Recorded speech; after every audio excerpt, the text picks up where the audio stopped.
السلام عليكم ورحمة الله الإخوان، أهلا وسهلا، مرحبا بكم، نتمنى تكونوا بألف خير يا رب. هذا الفيديو هذا غنحاول إن شاء الله نجاوب على بعض الأسئلة، وغادي نشير وننبهكم لبعض النقاط اللي بزاف ديال الإخوان راه طاحوا في هذه الأخطاء هذو. ما بغيتش شي فائز مقبل غادي يدوز المقابلة يطيح في هذه الأخطاء ويتفاجئ بهم المقابلة، غيقولوا ليه سير صلح الخطأ ديالك، عاد صيفط لنا الباسبور ديالك في أرامكس، عاد عاد عاد عاد، ويبقى هو عايش في ديك الدوامة ديال الضغط. وانتم عارفين في هذه الظروف هذه راه صافي كفانا من الضغط وكفانا من الستريس وكفانا من الاعصاب والقلق، بغينا كلشي يمشي يدوز المقابله بخير وعلى خير.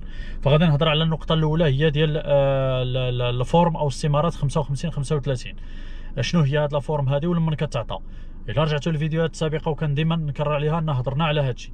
هاد الاستماره بحد ذاتها ما تخلعكمش، هي اجراء اداري كتعطى لبزاف ديال الاخوان، يا اما متزوج ولا غير متزوج ولا مطلق ولا. فهاد الاستماره هذه غرضها هو التاكد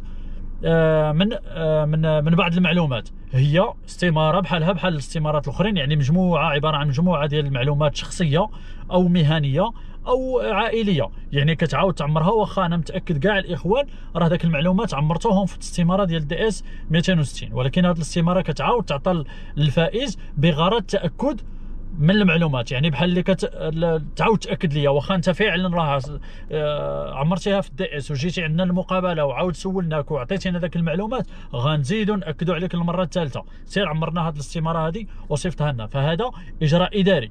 غير هو هذا الاجراء الاداري راه كل واحد وشحال الوقت كياخذ ليه. هانتوما شفتوا كاين الاخوان اللي كياخذ لهم الوقت اسبوع، اسبوعين، شهر، شهرين، 3 شهور، 4 شهور، 5 شهور، 6 شهور. ياك شفتوا عاد لحت لكم والبارح ديال السيد اللي كان عانى وكنت ديما على تواصل معاه، بعد 5 اشهر مع هاد لافورم ديال 55 35 وعمرها وصيفطها لهم، من بعد 5 شهور عاد طبعت ليه الفيزا.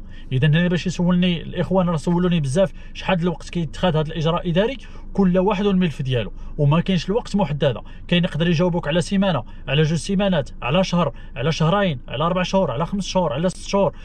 انت والملف ديالك. غير هو كما قلت الاخوان ديما دير له سويفي، دير له سويفي الملف ديالك عبر الايميل، التواصل يعني التواصل مع القنصليه عبر الايميل، استفسر على الملف ديالك، ها فوقتاش دوزت المقابله، ها شنو قالوا لي، ها شنو طلبوا مني، ها فوقتاش صيفط هذه الوثائق، شنو هو اخر تحديث، فين وصل الملف ديالي.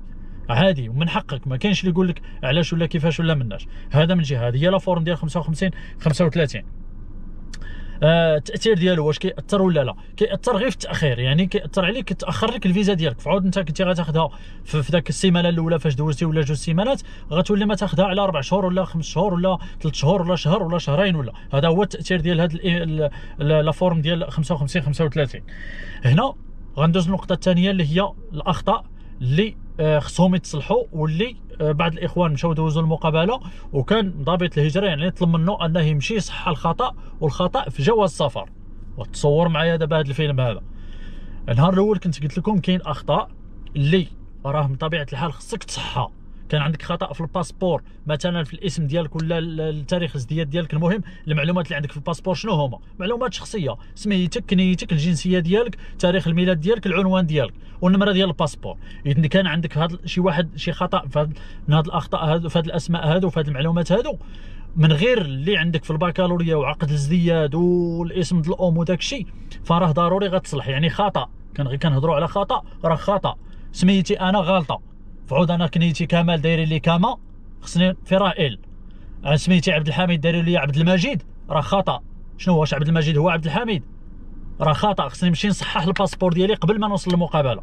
فهنا باش ما نطولوش في هذا الموضوع، لان هضرت عليه مرارا وتكرارا، كان عندك في خطا. ياك شحال من مره وصيتكم كنقول لكم سيروا ديروا مطابقات الاسم، سيروا ديروا هذه، ما بقاتش مطابقات الاسم، سير صحح، ما حد مازال عندك الوقت. لان علاش؟ كاين اخوان تواصلوا معايا وتواصلوا معايا يعني اشهر اللي فات، ولكن ما صراحه ما تفكرتش باش نهضر على هذا الموضوع. حتى نبهني واحد الصديق عاود طاح في نفس المشكل، كان عنده خطا في الكنيه ديالو.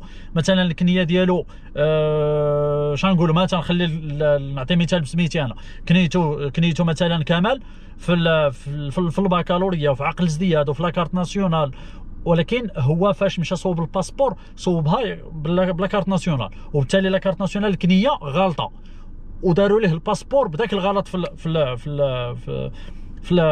الباسبور. وبالتالي فاش جا يدوز المقابله نهار خلى داك الخطا هكاك، وكنت صار فاش مشى يدوز المقابله دوز المقابله بخير وعلى خير، قال لي راه عندك خطا في الباسبور لكنيتك، ماشي هي اللي ماشي نفسها اللي في البكالوريا واللي في سميتو واللي في العقد الازدياد والوثائق الاخرين.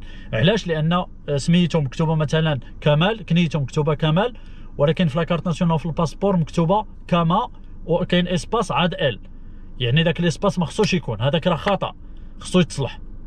فهنايا طلب منه ضابط الهجره، قال ليه سير رجع بدل الباسبور ديالك وعاد صيفطوا لنا في ارامكس، ودابا دخلنا عليكم بالله، دابا تصوروا معايا حنا في المغرب وانتم عارفين المشكل، غير باش تصوب غير تجيب غير شهاده، غير من المقاطعات ماشي تجيب غير اكستري شو كيدوز عليك، وبالاحرى تمشي تعاود لاكارت ناسيونال وتمشي عاوتاني تدفع الباسبور وفوقتها شي يخرج لك وانت مدوز المقابله وعاد كتسنى وطلع، ودابا غير تخيلوا عاود معايا هذا الفيلم هذا، وانت راك في المغرب وانا مغربي وعشت في المغرب ومشيت نصوب لاكارت ومشيت نصوب الباسبور وعارف شنو داز عليا، الخبار في راسكم، رغب هذا زوج هذا بكي على هذا، واحد يديك لهذا، واحد يصيفطك لهذا، واحد يجرك لهيه، واحد يبقى يدق عليك شي دقات ما كاينينش.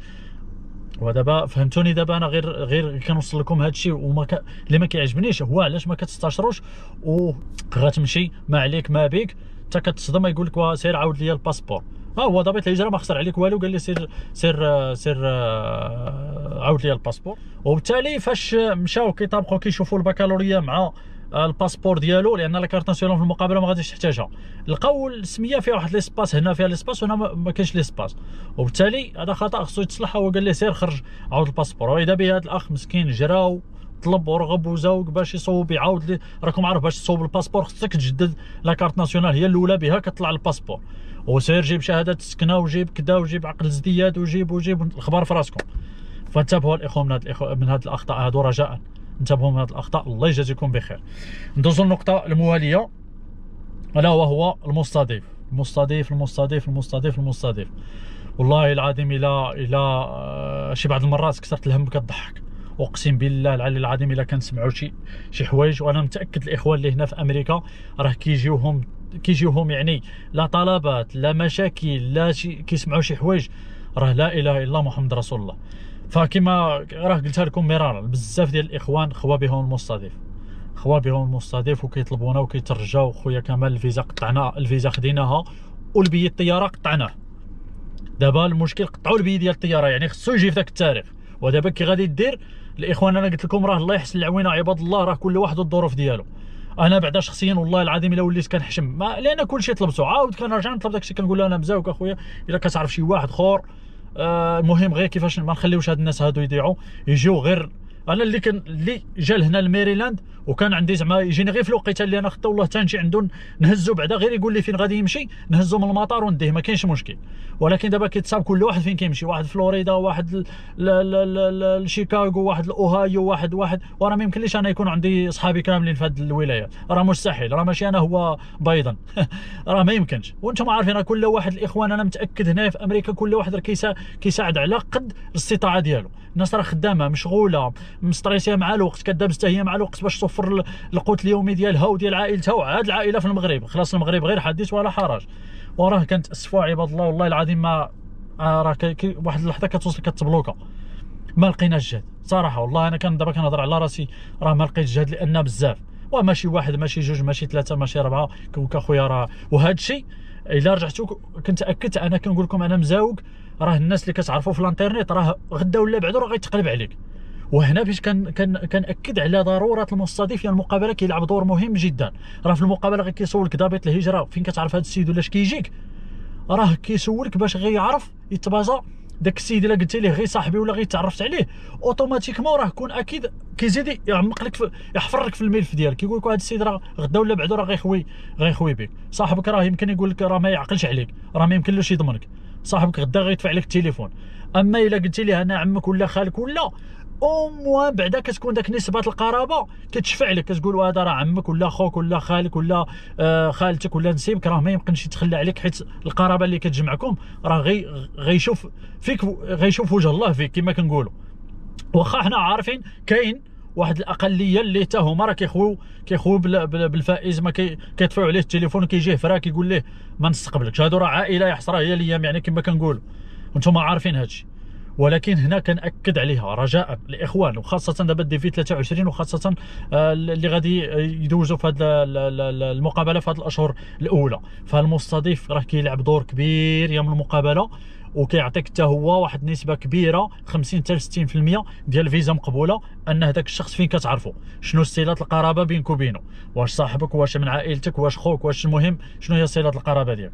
واكثر من هذا الشيء ان عرف هذا المستضيف مزيان، ما تقوليش راه عرفته في الفيسبوك ولا غير عطاني العنوان. راه فعلا انا ما غاديش نعمم على كلشي، راه كلشي ما مزيانش ولا كلشي راه ظروفه مقاده هي هذيك، ولا راه الله يحسن العوين. انا كنقولها وكنأكد عليها وانطلاقا من نفسي انا، راه الله يحسن العوين لكل واحد، ولكن غير عرف المستضيف مزيان، عرف عليه معلومات، هضر معاه بلا باقه، هضر معاه مزيان. انت بعدا اولا كون معاه انت مزيان باش مستقبلا الا قدر يعاونك انتم شفتوا دابا، لان الظروف ديال القرعه الامريكيه راه ولات كتزير. واش لاحظتوا من نهار، لاحظوا غير من هاد 4 سنين هذه ولا 5 سنين كي كانت الامور عاديه شويه، هي بدات كتزير. ها الوثائق، ها الضمانه، ها المستضيف، ها ال 134، ها الباك حر، ها وهي غدا وهي كتزيد تزير. واش لاحظتوا هذا الشيء ولا لا؟ فنتمنى هذا الموضوع ديال المستضيف راه الله غالب اخوتي، راه اللي طلبوني الاخوان، اللي طلبوني راه خوابيا المستضيف، بغينا مستضيف، راه الله يحسن العوين، راه مني وجبت. انا راه ما يمكن لياش ندير شي حاجه فوق الطاقه ديالي، اللهم كنكون صريح. غنقولها لكم، راه الناس الاخوان انا هضرت معكم في الخاص نيشان، قلت لك راه ما طلبوني الاخوان واش ممكن تستقبلني، واش ممكن تستضيفني، واش ممكن كنقول ليه اسمح لي اخويا الحبيب، اسمح لي اختي، راه ما نقدرش. ها علاش وكنعطيك الريزنز ديالي، كنعطيك الاسباب ديالي والظروف ديالي، وراه فهموا الظروف شنو كاينه. ما نقدرش كون كانت ظروفي يعني ملأماني وداك الشيء على الراس والعين، ما كاينش حتى شي مشكل، وراه عارفين الاخوان راه كنعاونوا على اللي كنقدروا به. هذا من جهه. من جهه ثانيه وبها غادي نختم النقطه الاخيره اللي هي الباك حور. دابا ولاو الاخوان اللي مساكن بغاو يدفعوا القرعه، عندهم امل وعندهم حلم ديالهم حتى هما بغاو يدفعوا القرعه، عاوتاني كيراسلونا خويا كمال شنو دابا، واش صافي حنايا طار الحمام بهذا الباك حور ما يمكنناش ندفعوا. هاد الناس يعني اللي باغيين يتسجلوا هذا العام هذا ان شاء الله. اما الناس اللي دابا ديفي 23 حديت ولا حرج، كلشي كيسول اخويا كمال شنو غادي نديروا دابا حنايا. ها انت شتي النص الكبير مرفوض، كي غادي نديروا؟ واش غنكملوا هذا الشيء ولا غنحبسوا ولا غنخسروا فلوسنا والصدقوا عاوتاني ما كاين شيء من هذا الشيء؟ شنو يلا ودابا دخلنا عليكم بالله فكها يا من وحلها. ما هادو قتلونا، ما حياونا، ما قالوا لنا هذا باك حور حيدوه ما غاديش يبقى، ما غاديش يتقبل. الله بعدا غترتاح، عندك باك حور صافي باين القرار ما كاينش. فنتمنى من الصاب يسمعوا هاد لي فيديو ويوصلهم الخبر، يعطيونا يخرجوا بواحد القرار نهائي. باك حور ما مقبولش من المقابله، ما مقبولش في القرعه الامريكيه، حيدوه اخويا حتى من المغرب، ما كاينش باك حور كاع نهائيا، لانه ما هناك تناقض. اذا كان الباك حر راه كيتقبل في الجامعات، ويتقبل في المدارس، ويتقبل في المعاهد، ويتقبل في لي كونكور، علاش ما يتقبلش في القرعه الامريكيه؟ باش نكونوا واضحين. دابا هنا الاخوان ما واخا كنقولوا انا بعدا شخصيا راه عارفين، راه راسل قلت لهم اخويا جرب حظك، لان ما حد مازال ما كاينش قرار رسمي اللي كيمنع انه عندك باك حر ما يمكنلكش تدفع القرعه الامريكيه، فادفع. ما كاينش شي حاجه اللي كتمنعك. الشروط ديالك راه عندك باك هاي سكول ديبلوم، راه ايكيفالون الباك اساسيه فوندامونتال، فدفع به ما كاينش مشكل. هكا حتى الناس ديال ديفي 23، لان كون خرج شي قرار غنقول لك اخويا راه خرج قرار ما يمكنلكش تدفع، لان عندي علاش نتبازا. اما دابا الناس كيدوزوا، ودابا لو بير في هذا الشيء، واحد كياخذ فيزا مقبوله، واحد ما كياخذش فيزا مقبوله. اذا كاين هناك اعتبارات، كاين هناك مؤشرات، كاين هناك وثائق، ملفات، معلومات شخصيه، بحث دقيق الى اخره عليه كيتبازاو. الا كانت شي حاجه واحده اخرى يقولوا لنا شنو هي شي حاجه واحده اخرى، باش نفهموا حتى الاخوان والمتتبعين والمشاهدين اللي كيشوفوا. فوالله العظيم الا هذا الشيء راه طير الفريق كما كنقولوا، لا حول ولا قوه الا بالله. وكنعتذر من الاخوان اللي عندهم باك حر وما خداوش فيزا وترفضت لهم وداك الشيء، كيراسلوني والله العظيم راه هضرت معكم وهضرتوا معايا، نتاسف كثيرا، ولكن هذا الشيء اللي عطى الله. نتمناو التوفيق لكل واحد ان شاء الله. اذا الاخوان ما نطولش، هذو هما كاين بزاف ديال التساؤلات وبزاف ديال المشاكل اللي كيعانيو منها الاخوان، فكنحاولوا قدر الامكان غير نوصلوا لكم هذا الاشياء هذو وهاد المشاكل اللي كيعانيو منهم، باش تاخذوا بعين الاعتبار، ما تطيحوش فيها يوم المقابله.